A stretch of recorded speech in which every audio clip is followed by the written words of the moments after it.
Come on, let's go. Big 3 points. Massive, massive, massive, massive 3 points. Carrick Jesus. Carrick Jesus is here to stay. Big 3 points. Let's go, everybody. Come on. That's how you do it. That was absolutely brilliant. It was huge, massive, absolutely massive, absolutely brilliant. He did exactly what we needed to do. We did exactly what we needed to do. We deserve that. Retribution, redemption, justice, whatever you want to call it. We deserved that first game we played back in August. We deserved to win that game, and we deserve to win the game today. All right, I was so pissed when they scored that shit goal and they tied it 2-2, okay? Because both the goals that Arsenal scored were garbage today, okay? They were both garbage goals. We scored brilliant, beautiful, real football goals. No Stoke City FC, no relying on set pieces. We scored football goals, okay? And Cunha came on with a winner, Roberto Patrick Roberto Carlos Drogu with it's got to be a contender for goal of the season. It's got to be a contender for goal of the season for sure. So I hope everybody is absolutely happy. Let's celebrate this to the max. Welcome to the Red Devil experience. My name is Eric. We're going to break it down. I mean, what a match. What a goal. Not what a goal. What a game. What a game. What a bunch of goals. I got a little treat. We got sort of a special guest coming on to the show in a little bit. Okay, we're gonna be joined live by somebody. So stick around for that. Make sure you're smashing the like button. Please make sure you smash the like button. It is really important to the channel. Let's get that done. Let's smash a like for Carrick. Let's smash a like for United. Let's smash a like for the 3 points. Let's smash a like because we're in 4th place now and we've actually taken an opportunity. Finally, we've capitalized. It's taken us half a season. But finally, we've capitalized on an opportunity. And, we're moving. We are moving, people. We are moving. I'll get to the chat in a second. I promise. I'm doing some things on the screen while I'm trying to keep the show rolling. So I promise. But I mean, I'll try and give my thoughts as I'm working here. I'll try and multitask. Okay, dude. I was a little bit nervous in the beginning of the match because they were slightly quicker than us in a lot of the actions that was happening in the game, especially in the midfield. But we did sort of handle it quite well. There was times we were a little bit too slow. We were getting caught on the ball, but there was other times where, we did the one-touch passing that we needed to do. We needed to move it quick. And I think we handled all the situations well. The players stepped up. There was a lot of doubt. I just want to say there was a lot of doubt yesterday when we were talking with Diego Dalot. And I think Diego Dalot did fine. And honestly, a lot of the work the threat came down the left-hand side. And it was really Shaw and, Drogu defensively that were the ones that were sort of under pressure there. Even when Saka came on later on and he went to the low side, I think, Saka was fairly quiet. So that's why I was never really worried about the low end. Carrick did go with the same team. He did go with the same team. And I think it was the right call, obviously. But I said it yesterday. I said I think he should go with the same team, which he did. A little bit of slight bit of a sour grape because Drogu, pulled up a muscle injury, right? So, that's a bit of a shame because after the 2 matches and, not just the 2 matches, the other matches, but after this match and the last match, scoring this, wonder strike of a goal and then to go get injured like that and go off, it's a bit sour. So hopefully he's not injured too badly. Hopefully, he'll be okay. He might be out for a couple games. So let's get to the chat, though. Renosa says North London is red and black.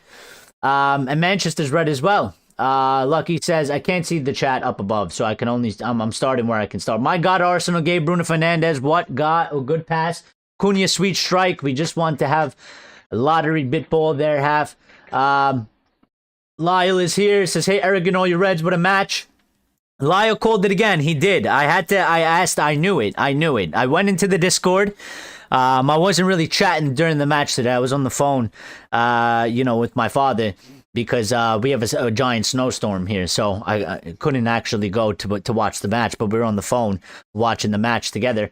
And I had to go in at halftime, and I had to ask Lyle. I said, Lyle, we need you to make a call here. What's going to happen? What's going to happen for the end of the match? And he said, draw or Manchester United win. And Lyle's got it again. He's got it again. So again, you need lottery numbers. You need your future told. Go to Lyle. He's got the magic. He's got the water. All right, trust the water. Trust the water. Never a dull moment with United. Lyle says 2 massive wins in a row. Top 4, baby. Absolutely. That's what it is.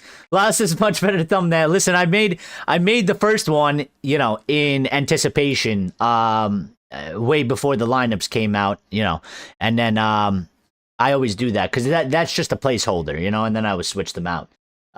Which is why it took me a little bit to get on. Okay. Which is why it took me a little bit to get on. I needed to find pictures. You can't find good pictures. Lyle says last week we did Arsenal a favor. This week we did City a favor. But what we really did, we did us a favor. And I think that's the biggest sort of, talking point is that, I told my Arsenal friends, I told them last week, okay? I told them all this week. They were thanking us. And I told them, don't thank us because we're coming. We're coming to make it even. Don't thank us. Worry about yourself and do your job. They dropped points last week. Okay? And I told them, don't worry about us. Don't thank us. Worry about yourself. I said, we didn't do you no favor. We did ourselves a favor because we're coming to the Emirates and we're going to get 3 points from you and we're going to even it back up.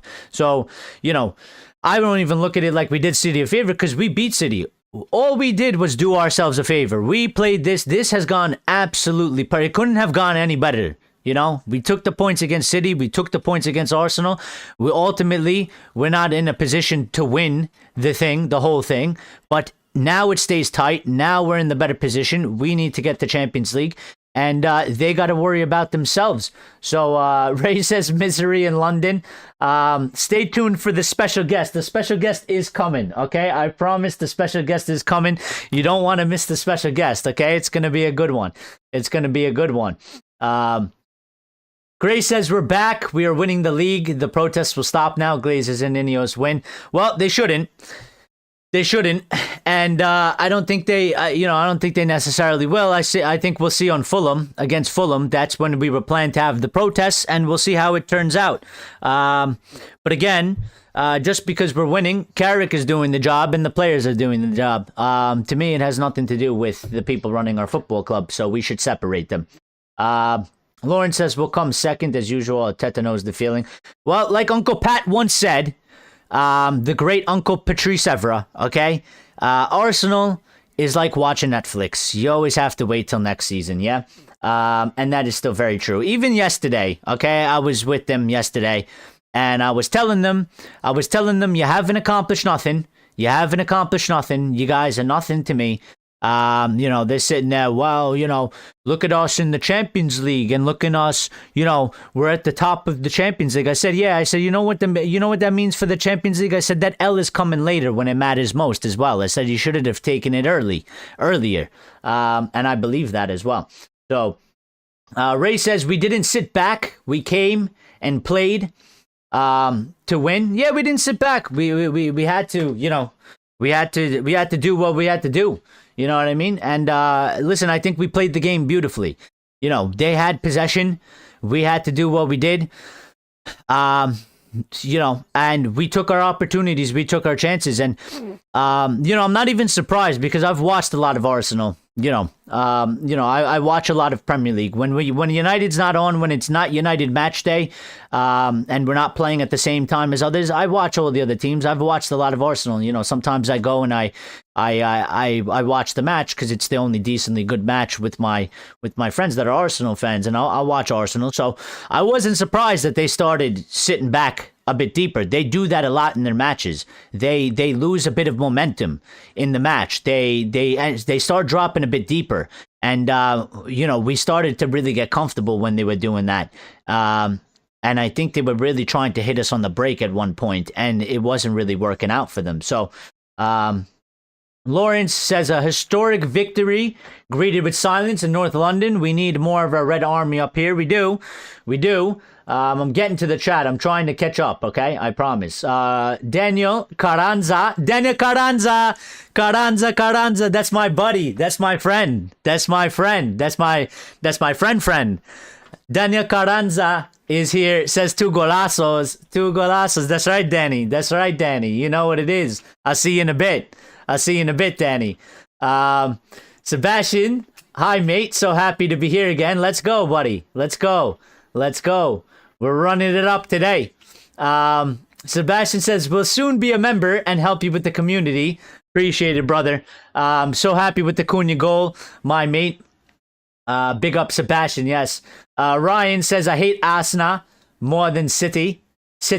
Yeah, I think definitely. For sure. Box is here. Everybody's here today. Says, yo, what's up? Woodgate at the wheel. Sebastian says, been chatting for 3 days. Can I know your name? My name is Eric, brother. Eric. E-R-I-C. Eric. And we know you are Sebastian, but thank you for telling us again. Lyle said, we responded so well after conceding. Arsenal were not a threat today, and that felt good. Best team in Europe at the moment, and we cut them down. Best defense as well. Best team in the Premier League. And we walk out of there. They're unbeaten at home. Or, excuse me, I have to rephrase that. We're unbeaten at home. Not unbeaten at home anymore. Not unbeaten anymore. And that's because, the big club has rolled through and done what they were supposed to do. And we've gotten the 3 points. So we're rolling around. Dena Carranza says, everybody support the homie. You heard it here. You heard him first. You heard it here first from Denny. Lawrence says, a tired Arsenal with a bad team. Well, listen. With the bad team selection, we got it all right, even if we wanted Big Ben on earlier. Delo also good. Sebastian says, glory, Man United, Eric. Absolutely. And this is what our football club is built on. You see, these people, they don't understand. They don't understand our football club. You're not a fan of our football club. You don't understand the history. When we are the underdogs, when our back is against the wall, when we're not supposed to meant to win, when people don't make us the favorites, we pull results out like this. We've done it since this club was created all the way back in 1878. This is what we do. This is who we are. Even in our shittest, worst period, we've managed to win a couple of trophies. We've managed to play some matches with some big results. This is what we do. And they never understand it. They always count us out. They always count us down. And they always try to kick us while we're down. And we're always trying to fight back. We never give up on that front. We may fail at times, but we will always come back at some period in time. So, Arsenal really thought they'd break the lowest goals conceded record this season. With the result today, they can't break it. Well, the thing is that, they're also Stoke City FC, okay? They literally have, I saw it on the TV. They have, I think it's 15 goals from set pieces, not including penalties. This season, it is the highest ever in the Premier League. And to me, I'm just like, we scored 3 beautiful goals. Well, listen, the first one is not the same as the second and third, okay? But, it's a bit different. But it was still a good finish, okay? We pressured them. I don't know what Zubamendi is doing. That guy, I don't know. He lost his brain there for a second or something because... I don't know. I don't know what kind of pass that was. He looks like my buddy Daniel. He looks like my buddy Danny Carranza when he's playing when we're playing pro clubs, Sometimes he got a little bit twitchy. And I don't know what kind of back pass that was, but he gave it to Mbeumo, and listen, Mbeumo still did beautiful. Dribbled around Raya, okay, and then scored the goal and did what he had to do.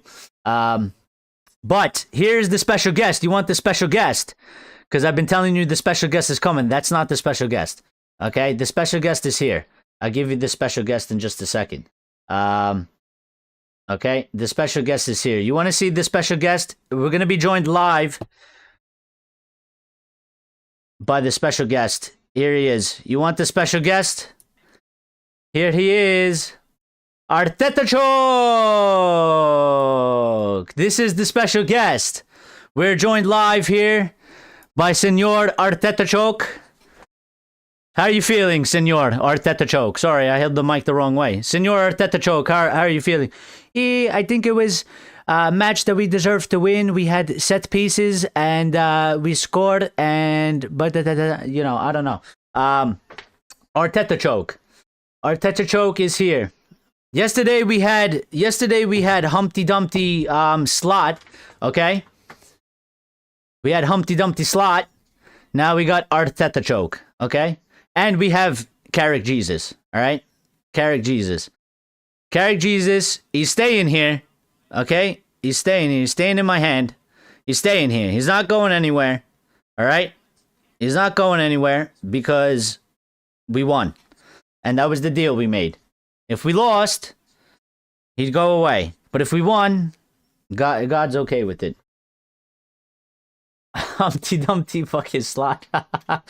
Buck says, well, all of a sudden, started doing the basics right, passing, tackling, winning headers, winning 50-50s, being clinical, etc. Well, listen, I will be fair. Sebastian says, do not dare move the Carrick Jesus Eric. I will listen, as long as the members, okay, as long as the members are okay with it. All right, as long as nobody's offended, because I don't want to offend anybody in the community, okay? As long as people are, you know, it's not to be like a religious thing. It's just a fun thing, okay? As long as the people in the community are okay with it and nobody's offended with it, we'll keep going, okay? If you feel some type of way about it, it's okay. You can tell me, and you know, we'll do what we have to do, all right? But as long as everybody's okay with it, we're not here to alienate anybody. We're not here to make anybody feel bad. So, you know, that can't be Arteta. The Arteta Choke isn't stepping on the pitch like Arteta does for half the game. Bro, the guy thinks he's still a player. He still thinks that he's, sometimes he thinks he's playing. I think he wishes he could play at times because he needs to get on there. Just for banter, exactly. It's just for banter, harmless fun, exactly. Sebastian says, I am a Christian. Well, listen, you're a Christian. I mean, Christians could be offended by it too, but non-Christians could be offended by it. I don't know, you know. But we keep him. As long as nobody has any complaints, we keep him. He's staying. I think, listen, I think it's a bit of a good luck omen so far. You know what I mean? That Arteta Choke. Wait, Arteta Choke, Danny. Arteta Choke. But listen. There was a point I wanted to say, okay? Because it was to what Box said. Okay, and I think Box is was making a good point here before I get a little bit too carried away and I go too crazy, okay? Box said all of a sudden we started doing the basics right, passing, tackling, winning headers, winning 50-50s, being clinical, etc. And yes, we have absolutely done that. Now, to be fair, okay, yesterday there was a report that came out, I think after we were no longer live. And it was sort of, I didn't really like it because it was sort of the similar vibes of, they're continuing to still hit Ruben, even though Ruben isn't here anymore. And it was basically like, some of the players felt like Ruben was too in-depth. He was too detailed. It was too much, you know, the focus that he was doing in training. It was like too much detail, too much, just not enough doing. It wasn't like simpler. It wasn't like a cleaner version. And, you know, I don't really like that stuff because, again, it's like you're throwing dirt on a guy that he's not here anymore. He's not able to respond. He's not going to respond, right? And, you know, you didn't come out with this when he was here, when he can sort of answer to it. And now it's like, you know, throw everything on top of him when he's not here because who's going to say otherwise? But I will say maybe, just maybe, that there is truth to that, you know, because it does seem like, you know, we are doing the basics, all of a sudden right again. And I think, you know what, there could have been a truthful aspect to that maybe Ruben was doing a bit too much. It was too much instructions, too much detail, too much like minute focus down to like the super detail. And like we say, football is a simple game sometimes. You don't need to be some sort of a master tactician. I'm certainly not like that. The way I speak about football, I'm not here with a drawing board doing X's and O's talking about triangles and all this shit. We talk about football like the way I think football is meant to be talked about. We're not in class. I'm not a professor, you're not students, and it's not the other way around. We see the game with our eyes. Some of us have played it, right? And we talk about our knowledge in that way. So, Arteta, he is almost crying at the end of the game. Yeah, he looks like this. He looks like this, right? He looks like this. I always get the camera wrong. He looks like this. This is what he looks like. Oh my god. I can never get this right because the camera's inverted. He looks like that.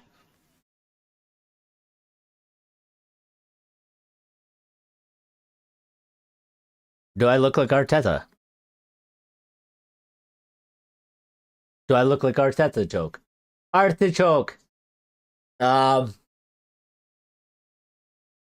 only want him to choke if we take the title now, Leicester style. Otherwise, Pep Le Pew might steal it. Well, obviously, we're going for we're going for Aston Villa, bro. There's nothing else we could do. Give it to good evening. Give it to good evening. That's the ultimate. I guess neutral is Villa. And we did it. Listen, we did the job that we needed to do, right? In terms of we can't go and necessarily win it, but because of what we did, we've made it tight. They were 7 points clear. Villa went and did their job that they were supposed to do. Now it's only a 5-point gap. Is it a 5 point or 4? 6, 5, 4. No, it's a 4-point gap. So, No. Listen, you call me mate, bro. You call me mate. I don't care. I don't mind. Call me mate, brother. Don't worry about it. Don't worry about it. You don't like I call you mate, but let's be honest. Cunha was a freaking wrecking ball since he got on the pitch. I wanted him earlier on to get a grip that ball. What are your thoughts? Listen, that's 2 for 2. Okay, 2 for 2 now that he's gone to the bench. He hasn't started, and both times he's come on with purpose. He's come on, with intent. He's come on and made a massive impact. He's shown strength. He's shown, personality, attitude, character, getting on the ball, doing what he's supposed to be doing. I mean, he scored a absolute golazo. Yeah, and but not even that. Even at the end, picking up the ball, holding the ball, killing a bit of clock, getting fouled a couple times, wasting a bit of time. He did exactly what he was supposed to do. So, sometimes, listen, so far this change has been really good for us, and sometimes things happen at the right time, right? I mean, Carrick's come in, we've got the players back. Things are changed a little bit different. We're not playing all of our attackers all at once. We have backups now in sort of that area. Like Mason Mount didn't feature today, but he's there as well. And last time Sesko didn't feature, but Sesko came on. I don't know if Sesko would have necessarily came on if Drogu didn't get hurt, but this is what you want from the players. This is what you want from the players. This is what I've been talking about, And listen, they bring the level of fight. They bring the level of grit. Okay, a little bit of shithousery, being dickheads again. This is what I want from the team. This is one of the aspects that I've been missing. Forget about being all tactical and talking about shapes and all this bullshit. Okay, I think we've been missing in our team. We've been missing a little bit of character. We've been missing a little bit of You know, just look at our past team. We had a bunch of, listen, to us, they're legends, they're superstars, right? And they were great, but they were also, versus opponents, they were assholes. They were dickheads. And we need that. We need them to be dickheads. We need them to push people around. We need them to fucking manhandle people. You know, Maguire picking up, I don't even know who he picked up, but I was dying laughing that he picked him up. He literally picked him up and walked with him. You know, we need shit like that for 90 minutes in every match. You know, it's good to do it against City and Arsenal, but we should do it against Burnley. We should do it against Wolves. We should do it against Everton. You know, that stuff is important as well. So, he's my personal Jesus. Elias says our next few matches, man, oh man, we can seriously get some points to cement the top four. Yeah, we're going to take a look at that as well, by the way, because I do need to look at sort of the schedule going forward. It's like a celery on steroids. Ray's hanging out with Jameson celebrating, as he should be. Fulham and Spurs at home next to Come On United. Well, listen, this is the thing. And listen, Fulham are sort of a different match. They're sort of a different game. You know what I mean? We got to win. We're home. At home. Spurs at home. I don't know. I need to look at the... hold on, let me see. Let me pull this up. I'm not good with that stuff. I'm not good with remembering the schedule off the top of my head. That I'm very bad at. Matches. Here we go. So yeah, so we're home, Fulham, and then we're home against Tottenham. We got to win these matches. And this is this run that's coming up. Okay? This is the run that's going to sort of... This is the run that's sort of going to set the tone a little bit, okay? This is two big matches, two big results. We've been here before. We've done this before. We had the Liverpool one earlier in the season. We've done it in previous seasons. Now, the test. Now, the real test. Now, the real sort of... You know, is it actually gonna be different this time? Is it actually different, or are they doing the same shit over again? Fulham, we're gonna be home against Fulham. We should be getting 3 points. Fulham may play more defensively. We should probably have more possession of the ball in that game. Let's see what happens. You know what I mean? Are we gonna struggle to score? Are we gonna struggle to win? Or are we gonna just be flying? You know, this is what, you know, against City, we could have easily had 5, 6. You know, we had 2-3 goals chalked off for offsides that they were all very tight. Okay, we hit the crossbar, we hit the post, and we scored 2. And you know, we just went to the Emirates against the best team in the league, and I guess the best team in Europe as well, because they're top of the Champions League, and they have the best defense. We played away from home and we scored 3 goals, and we won the match. So the attack is flying right now, and our attack is doing fantastic. And I said this last time, it's no coincidence that the attack is way better. We spent all the money on it. And this is why I talk about we need to continue to always upgrade. You need to go buy. And listen, maybe Ineos have a bit of a... Maybe they have a bit of a method to the madness. Maybe in the long run it does work out. I don't know. I think we need to remain skeptical until they prove us all wrong. I think that's probably the better approach. But, you know, we've hit the attack. We've spent that money. Now it seems like we're going to go for the midfield. You know, I still don't like the aspect of them promising us, you know, Elliot Anderson and Baleba and Wharton, and that we're going to get 2 out of 3 in the summer.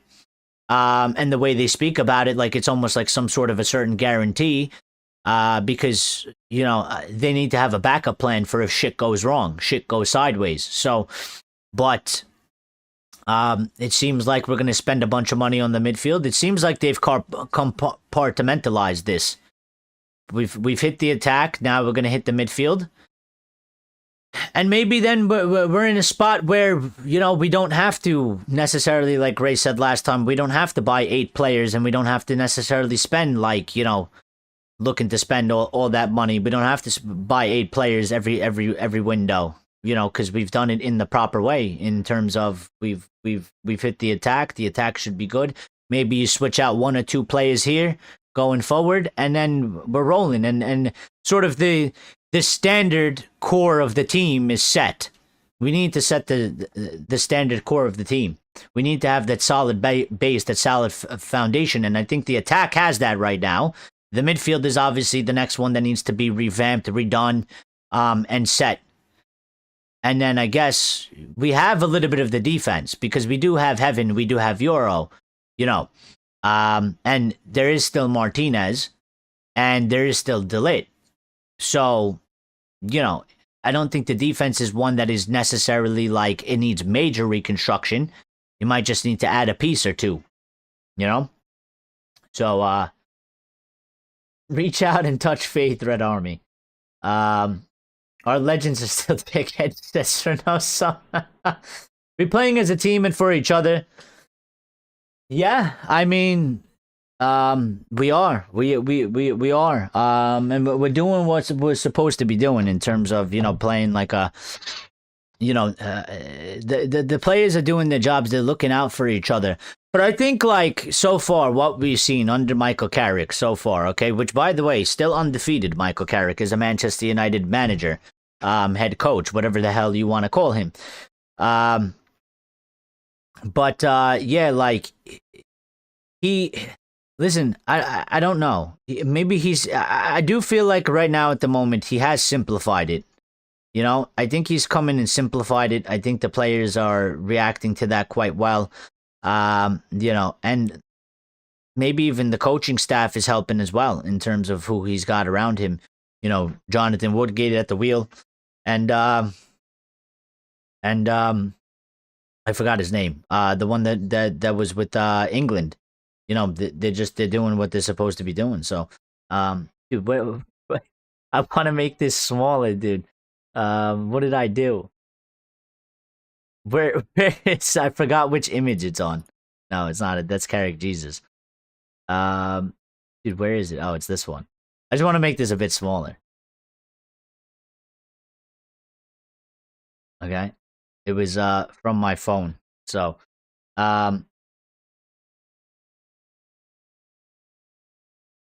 let's clean it up a little bit as well. Yeah, we'll make it real professional looking, okay? There we go. All right. But listen, let's get to some of the post-match reaction, shall we? Let's get to some of the post-match reaction. I want to hear from Carrick. I want to hear from some of the players as well. We'll give you a little bit of sort of stats, whatever. We'll get a little bit of the fan reaction from outside the community as well. We'll see what the wider Manchester United fan base is saying. People are saying opinion being tossed out here. We need to put more respect on Brian Mbeumo's name. Well, I don't know. Maybe you need to do that. I've had respect on Brian Mbeumo's name.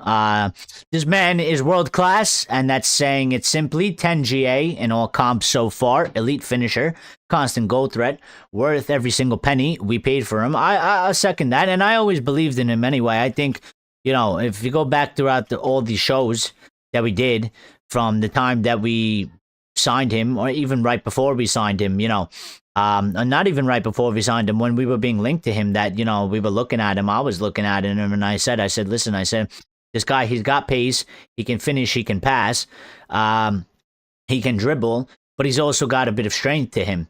And so far, playing striker, we've moved him out of the wing, playing striker, and he's scored, and he's been really good. So we got to see what's going forward now, because it's going to be slightly different. Yeah, playing Fulham, playing at home, and then we got to play Spurs, and we're playing at home. And then listen, Spurs is down there, okay, and maybe we could get Thomas Frank sacked. So. Carrick was asked, though. Here we're getting a little bit of insight, okay? Carrick has been asked how he's transformed the team, okay? And he's given sort of a lengthy response, so let's see what he said. He said, I give a lot of credit to the staff and players in terms of how much they've invested and how much they've bought into it. It's all right trying to help them and say certain things, but they've got to live it, and they have done it. And just, there's more to the quote, but I will say, I totally 100% agree. This is what I've been saying the whole time, even when Ruben was here. It's a lot of the responsibility is on the players. A lot of it. They need to believe in it. They need to live it. They need to do it. When that whistle blows, they are on the pitch. The ball is at their feet. They can make shit happen. They can make shit happen. It's, you know, it's their time. They need to execute, and the players have been doing really fantastic. He continues on by saying, you can see that with the boys coming off the bench, and it's a collective feeling. It's great when it comes together, and everyone's in it, and we can celebrate with the fans. At the end, it's important and a big moment. My kids were in there. You know, they're not kids anymore. Then in itself, it's emotional. It's the passion, the excitement of these types of games. To come out on top is fantastic. You know, people are saying, give him a knighthood already. Oh my God. Oh, now they put out the good Cunha picture. Lisandro, here, I'll get a couple images, okay? I'll get a couple images. I'll throw them up on the screen. All right? There's a couple good images here. We need to bring them up on the screen. We need to experience them together, okay? Let me just save all these. I'll bring them up in a second, I promise. More stuff. Mikel Arteta on the goals from Drogu and Cunha. Let's see what he says. He says, credit to them, because in big games, you need those big moments. All right. Carrick said, it's only been 10 days. We know everything. We know everything. We won't be perfect. We can't expect to come here and dominate the ball. And this is what we talked about yesterday. We're just getting started, but it's a good starting point. It's a fucking brilliant starting point, I will say, Carrick. But we always need to add things to our game. And that's what we're going to try and do. And that's what we need to do. So I'm totally 100% agree with Carrick. I think he's right on the money with the thinking there. He also said on today's game, he said, we understood the start of the game was going to be like that as much as we tried to turn the momentum in our favor. I think we understood how the game was going to go and the flow of it. You know, even us, we talked about it yesterday, and I think we all understood how it was going to go. He then continues to say, I thought we started to take the ball and connections through the pitch, had that composure and a few moments gaining a bit of confidence as well. We were having a decent spell, and it seemed to be coming into the game when they scored, which was disappointing. Again, we showed the character to come back, and there were stages in the game where you have to defend. They make you defend the box, really, and it's challenging at times, but I thought we had enough in the game to keep believing in the confidence, and I always fancied us to score. Today, coming away, we had to create our own energy between us and the away fans in the corner were incredible. They always are. Away fans are absolutely brilliant, always. Playing away from home and understanding the phases of the game, really, how it's going to develop, and be patient but disciplined at the right time. We took the ball while at times we played forward and really positive and got rewards from it. It's only been 10 days. We know it's not going to be perfect, and we said that part. But listen, I think that is... you know, that was a really lengthy one. That was literally all of Carrick's thoughts put into one. But I think it's a really good explanation. And I think from that, you can really grasp, he really does understand the game. He really does. He understands the game. He has the brain for it. He has the mind for it. Okay, the way he talks, the way he's explaining this, again, he's not talking about fucking X's and O's. He's not drawing triangles on a board talking about, you know, some whatever, that these, you know, listen, tactics are fine, but some of these people, they go way too crazy. It's like robots or something, you know. They're trying to teach me like math on a whiteboard with like arrows and all this shit. You know, the way Carrick is explaining the game is sort of the way that I see the game, the way that I you know, and what he said is how I would describe how it went. Exactly 100%. I think I don't think he said one thing that I would disagree with at all. I think he watched that game unfold with the rest of us, and I think he's just properly sort of explained it back to us. Maguire's doing a little bit of speaking as well. He's talking on Cunha, and he said he came on against City, and he changed the game, and today he's made a difference for us. It just shows the squad of players we have. and the attacking talent we have that we can come on and do that. And listen, if we continue the way we are towards the end of the season, okay, I'll have to apologize to the players, and I have to give them a little bit more credit, because they'll end up proving me wrong, essentially, which is totally fine. I'll be happy with it, because that means, we're not shit, because I've been saying that they're shit, and I don't think that they're that good enough. Now, I don't think they're good enough to win the Prem, but there was a period in time where I just said I really don't think that that any of them are really that good. But they're proving it wrong so far. But I'm not going to get ahead of myself, because we've been here before. And they faked us out in the first half, and then they let us down in the second half. So they got a job still to do. They got more to prove to me. But if they do it, I will own up to it, because I am just a man of my word like that. Andy Cole is out speaking, says Mbeumo is desperate to play for Manchester United, and that's a big plus. Cunha as well. And you know what? Maybe they're a little bit on to something there, Maybe they're a little bit on to something there. Maybe we should go get Carlos Baleba. Maybe they're on to something there. Roy Keane saying on Mateus Cunha's goal against Arsenal, he said, I'd watch that all night. That's a compliment. Hey, Cunha, you take that, and you somebody make a graphic with quotes of Roy Keane in the studio and says, I'd watch that all night on Cunha's goal. Cunha, you take that and you frame that somewhere and you put it on your fucking wall, okay? Because that's about the best of a comments you're going to get out of Roy Keane, all right? That's probably one of the most positive comments Roy Keane has ever given in his entire life, all right? That's one of the most positive comments you're ever probably going to... It might be the only one you're ever going to get, okay? Roy Keane... I watch it all night too. I'm gonna watch it all night. I'm gonna run up the numbers on the replays and shit. So sorry, I don't mean to be ignoring the chat. I'm just I'm looking at the internet, okay? I'm looking at the internet. I can kind of do both, sorry. Let's not full screen it, okay? Where was the place that I lost my spot in the chat? There we go. We got full strength team back. Yeah, and listen, that's what I'm saying. Like, my father said it to me as well. Like, sometimes, it's a little bit of luck, and sometimes it's just things happen at the right moment, like we changed the manager, but also we got all our players back, we have basically almost a full strength team. I mean, Drogu might be out. Hopefully he's not out too long. He might miss a one or two matches. I hope that's the extent of it. And then obviously we're still missing Delit and, who else are we missing? My mind has gone blank on who we're missing. Who are we missing? We're missing one more person. Delit and whoever it was. Somebody in the chat will remind me. Sebastian says, mate, not getting any sleep, and I came back despite needing to wake up at 5:30 tomorrow. Damn.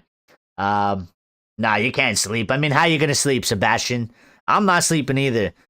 In fact, if you guys give me a second and nobody runs away, okay, and nobody leaves, all right, I got something. DJ's here, says, hi, bud. What's up, buddy? How you doing? What are you thinking? What are you feeling, brother?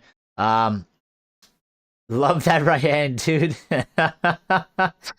Buddy, so Carrick is the Messiah? I don't know. Listen, I didn't appoint him that, okay? I didn't appoint him that. That's not my job, all right? I didn't create it. But, maybe Jesus, maybe Jesus has sent him to do a little bit of work for him in his name, okay? I don't know. He's come here. I think it might be a little bit short of a miracle, but I think for him to walk in to the two matches that he's had at hand and get the two results that he's gotten, in the first one was a short turnaround. He seems to be doing some sort of a miracle right now. So, let's roll with it. Felt they relied on a lot of set pieces, to be honest. They've been relying on They've been relying on set pieces all season.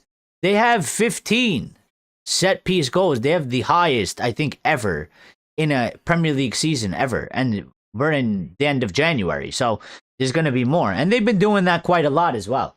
Throughout,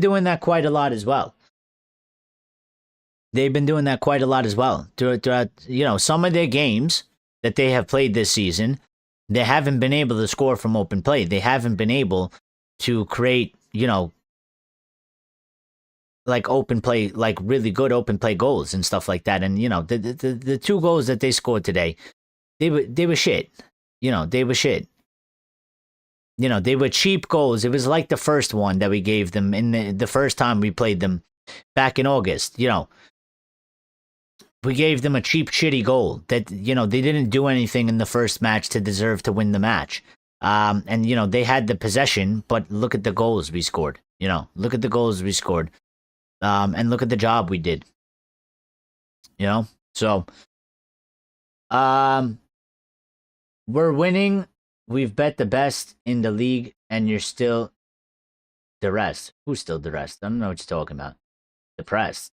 Who's depressed? Renoso says, hell yeah, Kino happy is a wild compliment. It is. You are getting hard to watch. You are so depressing even when winning. If you don't want... Bro, DJ, listen. I'm going to tell you something right now, DJ, all right? Don't... Listen to me. Don't be a weirdo, okay? You are being a weirdo, all right? And listen, I like everybody that comes here, and I will happily be friends with people, okay? And I don't go out of my way to necessarily attack people, but I honestly don't know what the fuck you're talking about, and I'm not gonna beg for anybody to stay here, okay? If you have a problem with the way I do my show and run our channel, then you can go, bro. I'm not going to beg you to stay, okay? I don't know what you're talking about. I've been in a good mood for 48 minutes. You've come in here and you're talking about being depressing and shit. I don't know what the fuck you're talking about, okay? Stop being a weirdo. Stop. Or just fucking go, man. I don't really care, all right? I don't really give a shit. You can go, bro. You can fucking go. Like, Andresito says United DNA. Well, yes, very much so. And I think, listen, even to that point, Andresito, I will say, I don't think that the United DNA, per se, goes to the formation. I think the United DNA is what we're saying. It's hard work, it's perseverance. It's exactly what we just seen in these last 2 matches. You know what I mean? So, Sebastian says, I'm so excited, mate. We should be. Listen, we should be. Listen, it's been a rough... it's been a rough 12 years, but it's been a rough sort of, year and a half, right? And even, you sacked this manager and we were all worried because we don't know what's going to happen from it. And for this to be happening, again, we got to enjoy it while it happens. We got to take our W's. We got to give the banter while we can. Because, listen, life is a full circle, okay? And this shit's, it goes around, everybody has been trying to kick us in the face and kick us while we're down, and they're still trying to do it, and they're still trying to dampen the parade, for winning the game today and getting these results, and they'll still say that we're shit and blah blah blah, and they'll be like, well, I'd rather be in second, or I'd rather be in first and be in the position you're in, and none of that fucking matters today, okay? We won, we rocked up, nobody gave us a chance besides ourselves, okay? Nobody gave us a chance. Just to put it, listen, I don't know how to put it in decimals, okay? Because I know the Europeans, they use decimals for betting, okay? We have what we call American odds. I know, we have to do everything different. But Manchester United were plus 475 to win the match today, okay? Arsenal were like minus 175, so they were like clear favorites, all right? We were like heavy underdogs. And we won, so... Lucky says, Eric, brilliant game. Let's take this to Fulham. We need to. Still want 2 midfielders. Well, that's what they're saying, that they're promising for us. So we will see. Who is DJ? DJ Darkest Night. That's who DJ is. If you look in the comments, That's who that is. I don't know what he's talking about. So, troll. Yeah, I don't know. Sometimes he's alright, sometimes he's weird. So you know what I mean. But don't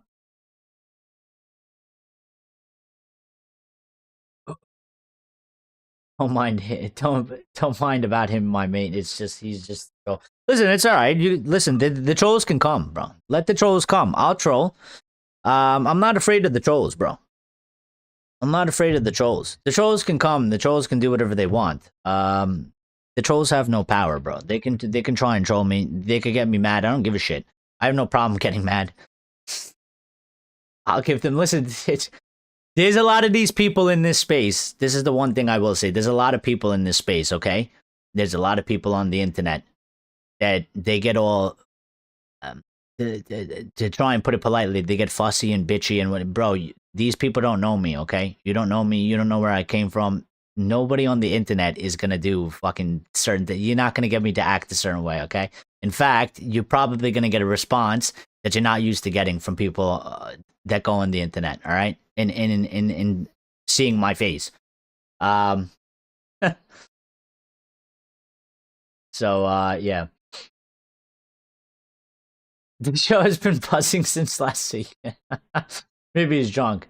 And I'm doing a great job. Thank you. And you guys are doing a great job because you guys, listen, without the chat, I'd just be a bumbling fool talking to myself. So you guys are the lifeline, and you guys keep the conversation going. Okay. Listen, it's not the easiest job when you're sitting here, and sometimes, listen, I'm just honest. Sometimes, you know, sometimes you just feel like, there's nothing really that like I have sort of an opinion to say, and you don't have too much to say, and you really do rely on the chat for like people to bring up a little bit of talking points or something, and sometimes that doesn't happen, and sometimes you're just there and you're like, I need something, you know? So, it shows Eric Ugarte doesn't do anything. Go get us Ruben Neves glazes out. Without the chat, this show would be 50% about Zin and work in construction. That's it. Where is it? Sponsored by Zin. All right. Go to your local stores. Get a Zin. All right. Get a Zin. I don't know. Can you see that? I don't know if I'm allowed to do this. Listen, we're not. This isn't a. No children watch this. All right. I have the demographics. Don't worry about it. Nobody under the age of 18 watches this channel, so it's all right. We're gonna pop one in for Arteta. For Artichoke.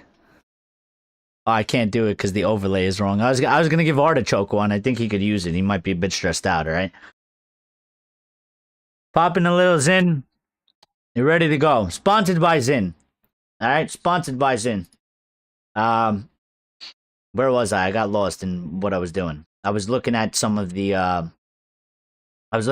reaction online. Now I lost my place. Next 5 games for Manchester United: Fulham home, Spurs home, West Ham away, Everton away, and Crystal Palace home. And they are asking how many points are we taking? How many points are we taking, chat? What do you think? A bunch of people saying 15. I mean, I always love the reaction. I always find it funny because it's just like, you know, we've won these 2 matches. Now it's like we're indestructible. But listen, it's football. You never know. And to me, the real tests are coming.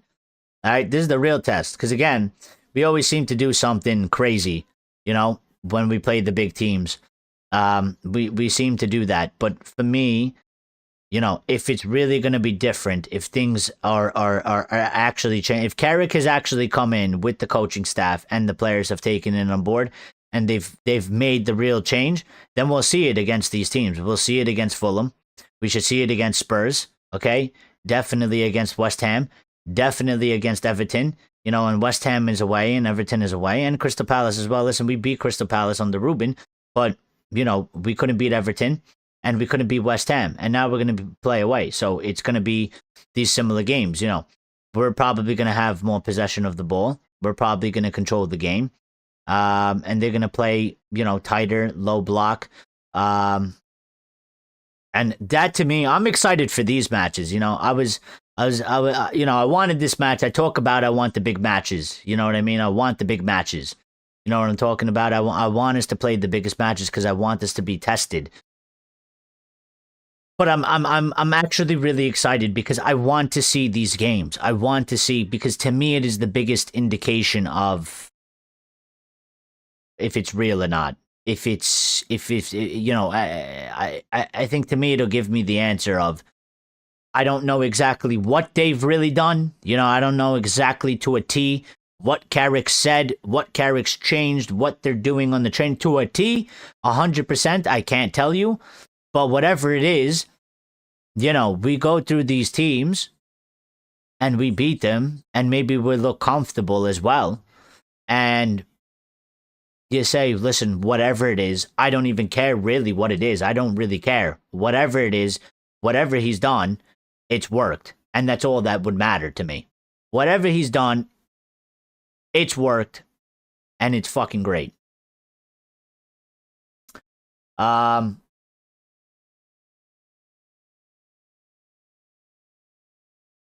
don't know. How can you be... Well, listen, if you're a Manchester United fan, supposedly, and you're angry that United won, I will never understand you. I can't possibly... But if you're not a United fan, then yeah, I can understand how you can be angry, because that makes sense, because it's hated, adored, never ignored, which is... And my motto is, if you're not a fan of United, you hate us. There's no in between. There's no, we don't have neutrals, okay? There's nobody that like moderately likes us. All right? There's nobody that like, if you don't actually like us, there's nobody out there like, bro, I have people that I know that are Inter Milan fans, that are Juventus fans, that are AC Milan fans. They're not even in the same fucking league as us. They're not even competing with us on a season to season basis. They hate us. I've had them say it to my face. They hate us. They talk shit. I have a friend that's a Juventus fan. He talks shit to me all the time. He's like, I fucking hate United. I hate United.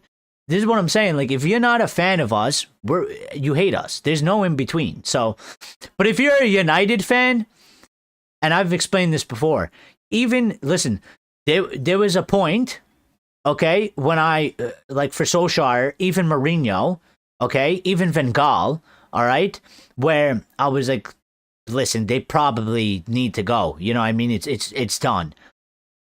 If they won, I was never mad. I never rooted for them to fucking lose. Ali, to the very end, I was like, it's gone to shit and he's probably fucked. But I was still watching the matches in hope that he would win. I wanted him to win. I didn't want him to not win. So I never understand that. I mean, he looks the part too. He likes the part, Michael Carrick. It could be our long overdue renaissance. Well, maybe. I mean, listen, he does sort of...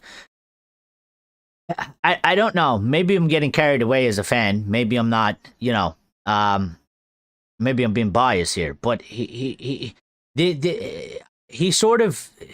Not only... I wouldn't even say he looks the part, but he sort of feels the part. You see him on the touchline. You see his sort of mannerism.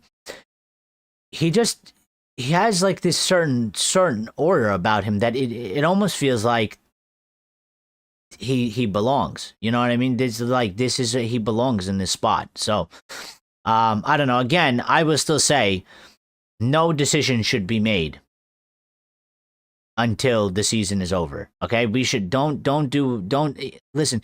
Even if this guy pulls off, even if Frank ends up getting a haircut, okay? I think this is Frank's best chance to finally get a haircut. I think Frank is praying to regular... listen, I don't know if he's Christian, but to regular Jesus and Carrick Jesus, okay? Because this is 2. Frank only needs 3 more games to get a haircut, okay? He's 3 matches away. We've all forgotten about Frank. He's 3 matches away from getting a haircut, all right? He's 3 matches away from getting a haircut, and we've got Fulham and Spurs. Okay, and we're both home for those, so we could get 2 wins out of that for sure. I mean, we're home. We back our team to win at home at United. We got to win the home matches at the very least, right? And then the 5th game would be West Ham away. So, Sebastian says, "Cheer, my bros. Gotta go. Respect. See you later, buddy. We'll be back live tomorrow as well, 8:15 p.m. UK. Sort of the aftermath of today. We'll let all the feelings sink in. We'll do a little bit of news. We'll, revisit this game as well. So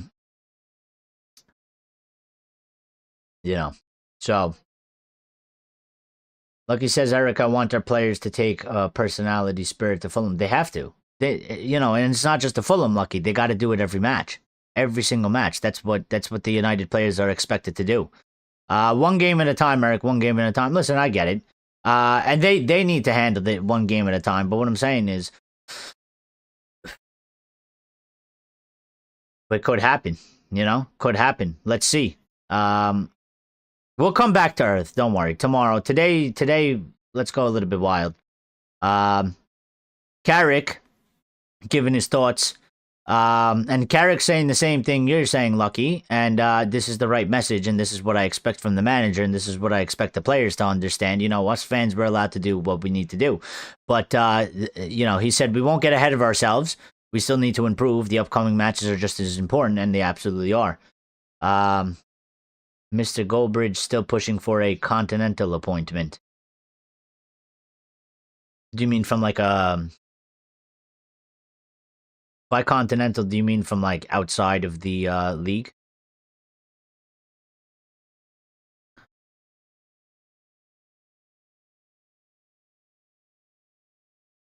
I think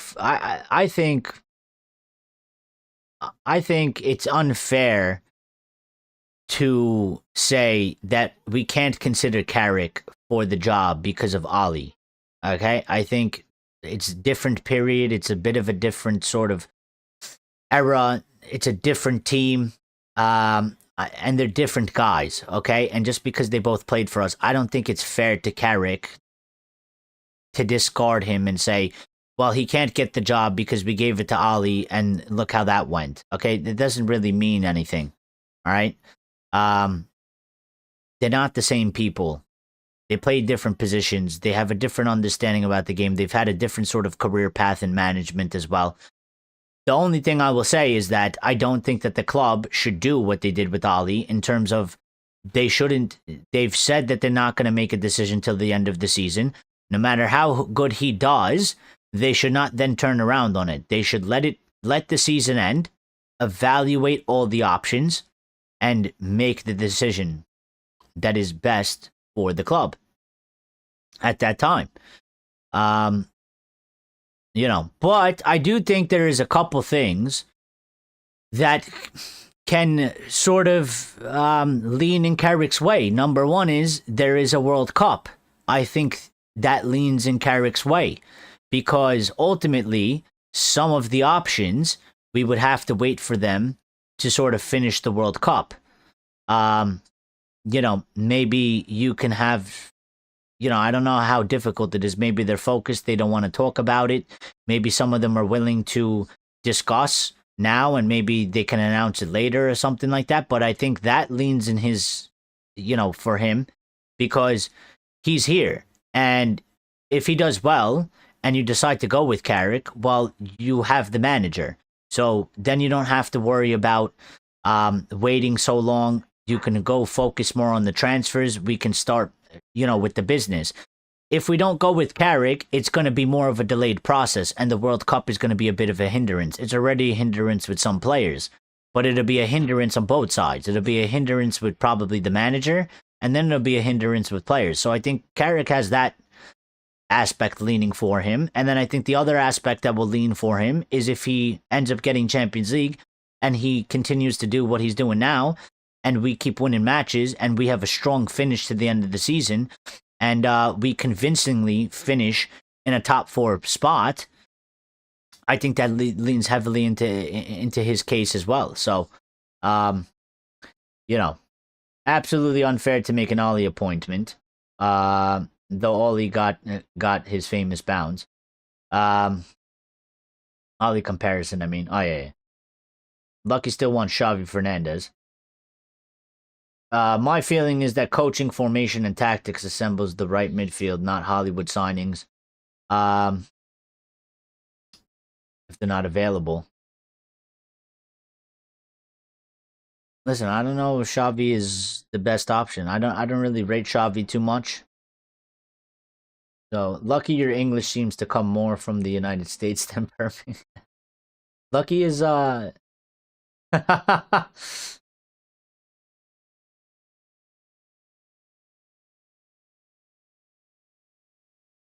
Drogu man of the century. We did have another image actually. I was gonna bring it on here. Yeah. I think Lyle put it in the chat, in the Discord chat. Couple memes going around. Where is it? There's this one. Let's save this. Oh, I was gonna bring the photos as well. I didn't bring the photos. All right, I gotta bring the photos in. Yeah. We'll keep Arteta joke there. We'll get a different one. Oh, there's a slot Dumpty. Humpty Dumpty. I need an image source. Okay, there's one there. All right. First image. This is from Lyle in the chat. Who is this guy? Who is this guy? Actually, I like that. It kind of makes me look like I'm him. They call him Gareth Drogu. They call him Patrick Bale. Actually, I like the name of that. Sounds good. Like Christian Bale. Patrick Bale. Patrick Bale. Patrick Bale is here. Okay? Patrick Bale is here. Alright. That's image one. Grace says, should we sell Sesko? No. Can see Drogu playing as a winger, meaning Cunha or Mbeumo will play striker. Gareth Drogu, Patrick Bale. No, we shouldn't sell Sesko. Why would we sell Sesko? Sesko is good to have. He's a different dynamic. We don't need to sell Sesko. Sesko is gonna stay right where he is. And ultimately, I think we still need to see, by the way, we still need to see how we're actually going to really play, because the way we've set up in the last two matches is good for counter-attacking and good for not having possession and dominating the ball. But when we do have possession and dominating the ball and space is tight, I think we're going to have to put in more crosses, and we're going to need somebody like Sesko. We're going to need somebody that's a bit bigger, that's more of an aerial presence and an aerial threat in the box. So I think it's good to have two dynamics. And that's what we have right now. So I would not get rid of. There's no need to get rid of Sesko. What I would do is probably get rid of Xerxes. I don't think we need Xerxes. I don't see how Xerxes fits into the picture really. And he's injured obviously right now. But I'm looking at the players that we have and what we're doing here. And if you ask me, well, between Sesko and Xerxes, I'm getting rid of Xerxes. And I'm keeping Sesko. Sesko is the only senor, number 9 at the club. Yeah, he's the only real one. The other ones are sort of hybrid to a certain extent. And listen, they're different. And Mbeumo playing striker, or even Cunha playing striker, is different. There's different aspects. So there's no reason to get rid of Sesko. He just got here. He's not even a year through. And he's 22, 23 years of age. We roll on with him. I think he'll come good. Some matches will be his matches. I think, these past two matches for right now, for what our team is, I think, he can't start. And it's not really going to play to his sort of thing. But I think it's still even, I think it's a good aspect, because not all the pressure is on him. So not all the reliance. I'm not, right now I don't feel like, when I felt like Rasmus was drowning and there was no help for Rasmus. There was no option of relief for Rasmus, whether it was under Ten Hag or it was under Ruben Amorim. There was no real life vest or anything like that. And right now, Since we have a couple different options, I think it's good because if he's struggling to adapt, people aren't jumping on his back, and he can work on his game behind the scenes, hide him away a little bit, let him fucking figure it out, and then come to the forefront. I still want to see Drogu left back, especially if we use an attacking left wing back. Ahmad and Mbeumo wide, Sesko 9. Well, maybe we do need that grace, but right now we got to do what we got to do, right? I mean, we don't have any more wingers. That was a bit of my. I was a bit concerned because I was like, we took off Mbeumo, and then Drogu got injured and had to come off, and I'm like, we don't have any wingers on the bench,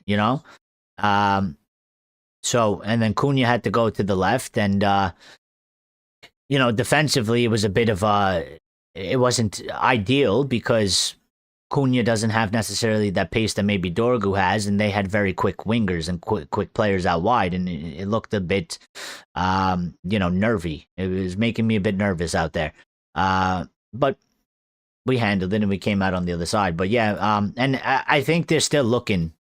I do think that we'll probably get the two midfielders, and probably from sort of what we're hearing and sort of what has already sort of transpired. I mean, we were looking to get in Semenyo, and they wanted Semenyo, they wanted a winger, and there was this thing of going to a 4-back with Ruben, and Ruben was like, I go to the 4-back if you get me a winger. They didn't get the winger, and then Ruben was like, well, I don't want to go to a 4-back then, unless you get me the winger.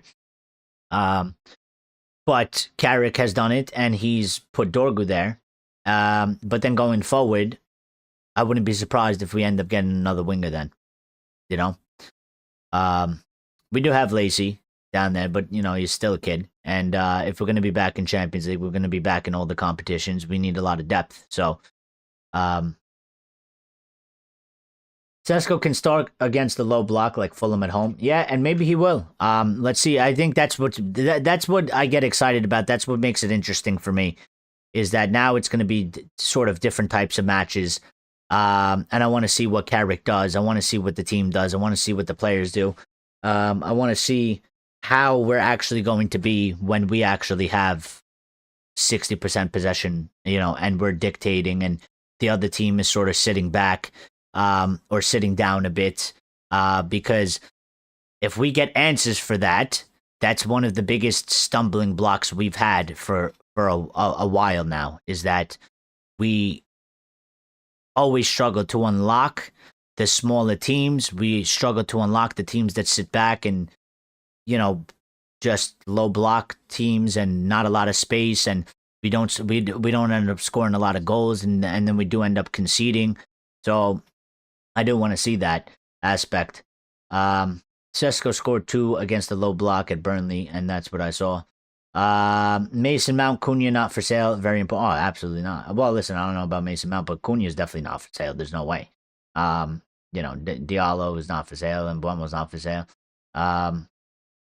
So we keep in this 4-4-2 then. Yeah, I think that's what's happening. I mean, listen, if Carrick, I think what has to make sense is if you did what you did, again, this is what I'm saying, like they sacked Ruben, they wanted to switch it, they sacked Ruben, okay, and we've got Carrick now, and Carrick is playing this 4-4-2, 4-2-3-1 sort of hybrid, okay? It defends in a 4-4-2.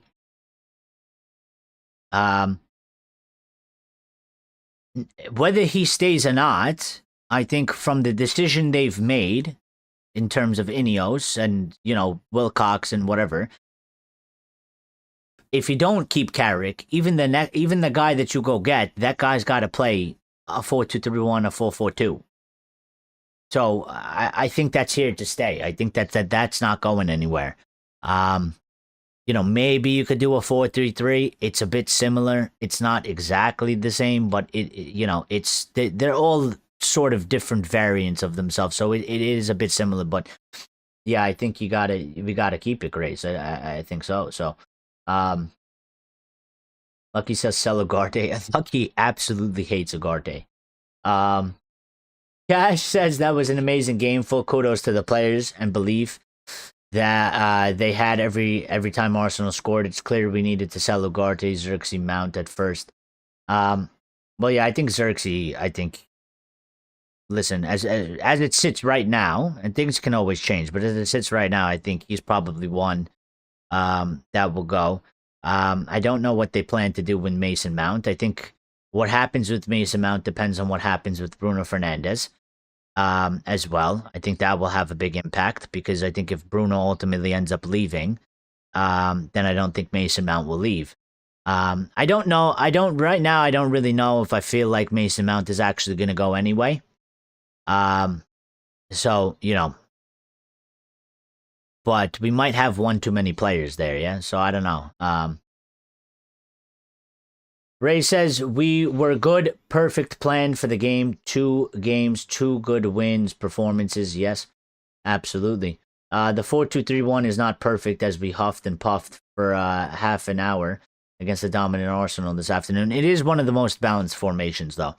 And it is one of the most success over the last 10 years.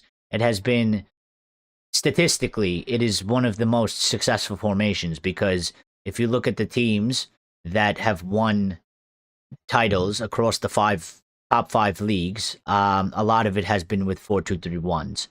Not all of them, not always, but statistically over the last 10 years, majority has been with 4-2-3-1, and it is the most balanced sort of formation there is. Glasner said his favorite formation is 4-4-2. Maybe we go for him.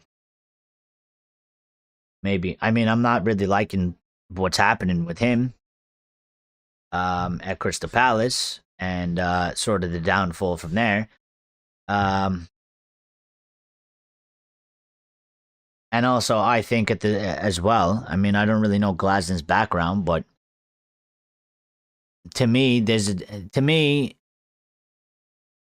if you tell me we're not going to stick with Carrick because we're going to go and get somebody that's actually won a Champions League or, a top title in a top division, in a top league, I think that's an argument you can make. But if you're going to go get me somebody that hasn't really done any of that, you might as well just keep Carrick. I don't see what the difference is.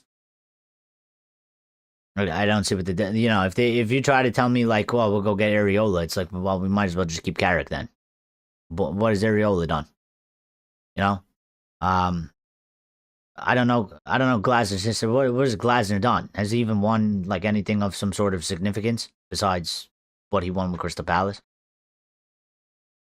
So can we beat Ineos in now then? No.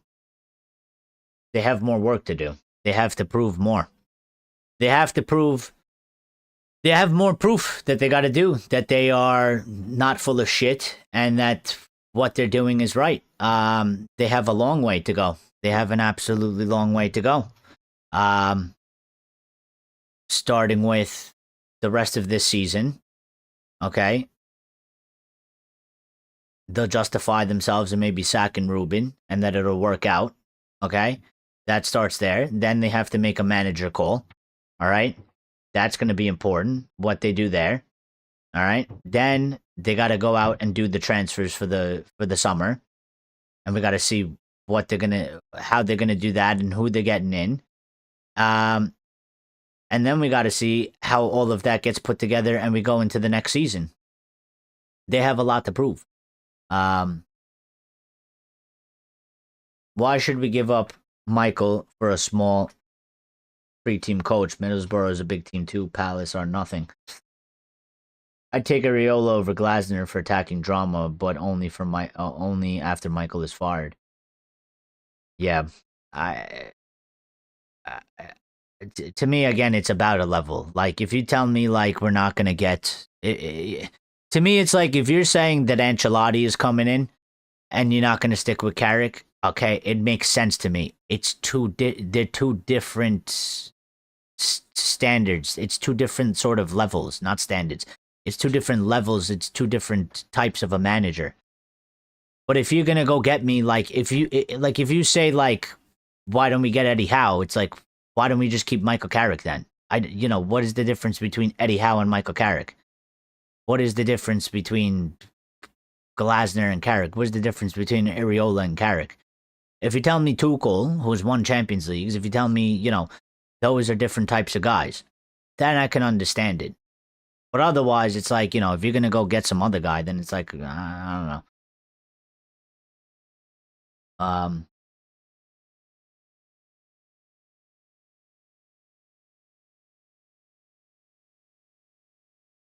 I think that right now I do feel like, though, that they do want to give the job to Carrick. In terms of, I think that they hope that this goes well enough where they could give him the job.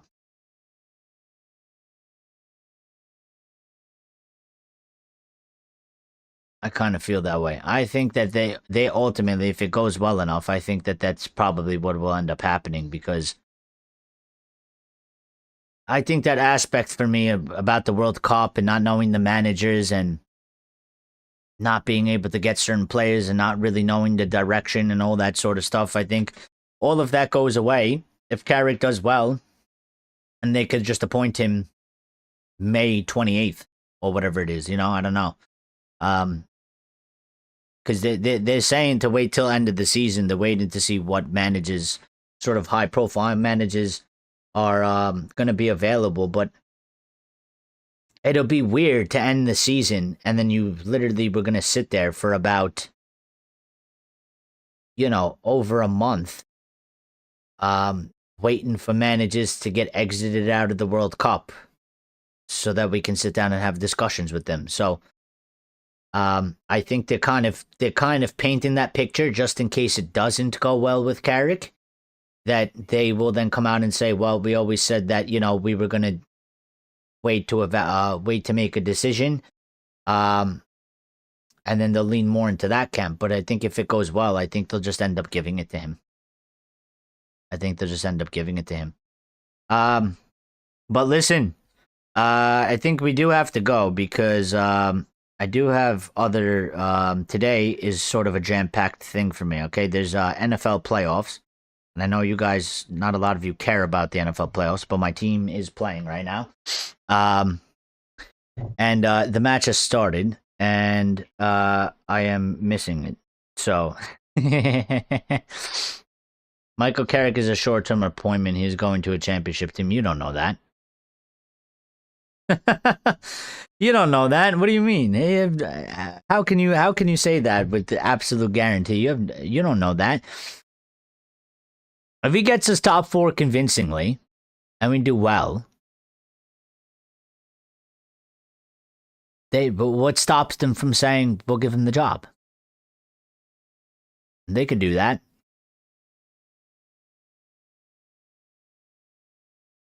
I want Barcelona manager. Well, listen, you want Barcelona manager. I don't even think Xavi is that good of a manager. Barcelona manager, you want the one that's there right now? I mean, but we're not getting him, are we? He's not going to leave Barcelona, so we're not getting him. We have our options on the table. It'll be Carrick, potentially Ancelotti, potentially Tuchel, potentially Nagelsmann. I think they said potentially Poch. Potentially Glasner.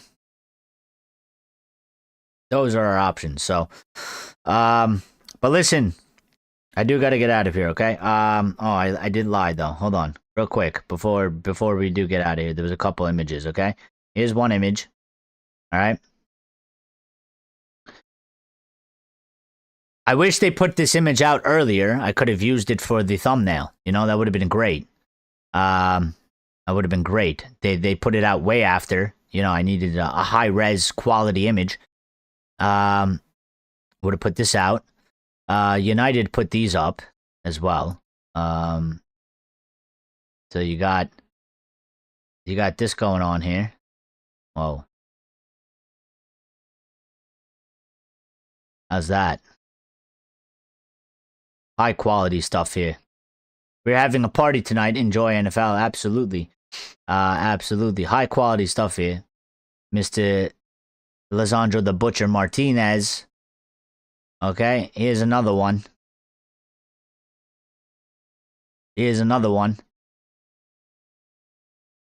Here's another one. All right. I think that was it. That's all I grabbed. That's all I managed to grab. Take that away. Okay, listen, thank you everybody. I appreciate all the people that smashed the like button. I appreciate everybody that got involved in the chat. Thank you for supporting. Anybody that's new that subscribed, thank you and welcome to the community. We look forward to hearing from you, and we're glad you've joined us. Everybody's been fantastic with the support, as always. Super dedicated, experienced Reds in here. We're building a really great community together, and here's to more, good times together. Because since I've started this sort of community, and since we started sort of come together, it hasn't been the greatest times. All right, it's been a really difficult time to be a United fan and to be so involved and to be so dedicated and to constantly turning up for the shows and supporting. And whether I do a 3-hour stream or a 2-hour stream, or sometimes I can't give you guys updates on when we're going to do a stream, and you guys still manage to show up and are always here and supporting, it means the world, and you guys are the best. And I only wish that for the ones that we have now, I wish I hope to one day get another, 100 of you, 200, 300, 500, 1,000, 2,000 of you. If we could get a bunch of you, the same as you know what I mean? We'll literally have the greatest community on the planet, in any space. So, hopefully one day we get there, one step at a time, one stream at a time. Lila says we appreciate you. I appreciate all of you. Ray says love all the Red Devils. Let's go. Yes, absolutely. Lila says thank you, Eric. Go and enjoy the Patriots. Go Patriots. Yep. We need my Pats. They should win. Listen, the quarterback on Denver got injured. Okay. Which is like, I don't know how much you guys know about the NFL, but it's the main player. It's your main guy. He's running the show. Okay. He got injured. The guy that's playing, he hasn't thrown a ball since 2003 for the Denver Broncos. So they have a good defense. Could still be a bit tricky, but it's gone into our favor. So hopefully, my teams are doing a bit, I hope. Listen, these things come in periods.